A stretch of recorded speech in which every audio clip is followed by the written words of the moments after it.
Would rather, no question. Not frustrating. I think we all had to get past that early on with Fife and with Ty. Yeah, with Fife and his medical condition, and with Ty and the injuries and being out for 5 months, that at some point we all had to get past that and understand, okay, we're not going to have Fife, and Ty isn't who he expected to be, or we expected him to be, because he missed 5 months of training, and the first thing he did was start playing games. That's really hard to do. So I got over that. As we what is it, 2 months ago? When we started playing games now. So that threw us off. Right? I mean, there's no question. I mean, those two guys should be starters, and they should be averaging 10, 11 points each and 6, 7, 8 rebounds each. So, but that hasn't been the case for 2 months, and we've known that. That's what's got us off a little bit. If those two guys are fully healthy all fall and they're playing at the level that we anticipated, I think our starting lineup's probably locked in, and it's probably been that way. As I talk to the guys about all the time, that we have no control over that, right? The medical condition and Ty's injuries, no one has control over those things. And so you got to take them for what they are, and you got to get over them, and you got to move past them, and we have for a while now. And then you got to count on your guys to trust you.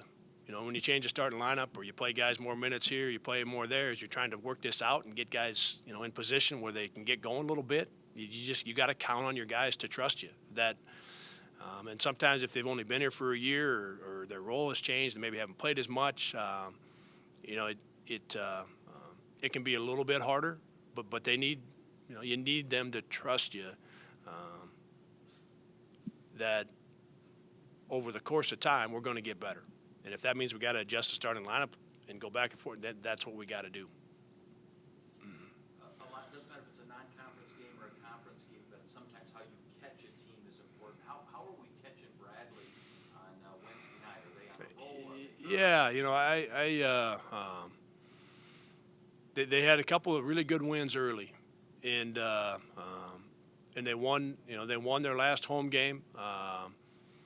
And then got beaten 2 very close games, one on the road, one at home. So, I don't know that this early in conference play, Gary, I don't know that, Drake's on a roll. So then you can say, okay, you're catching a team that's got a lot of momentum.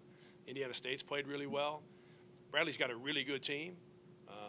But my guess is they feel like they can certainly play better than what they've played the last 2 weeks. Just knowing how good a team that they have, and that they've had 3 very close games. So I don't know necessarily in terms of catching them at a good time or a bad time.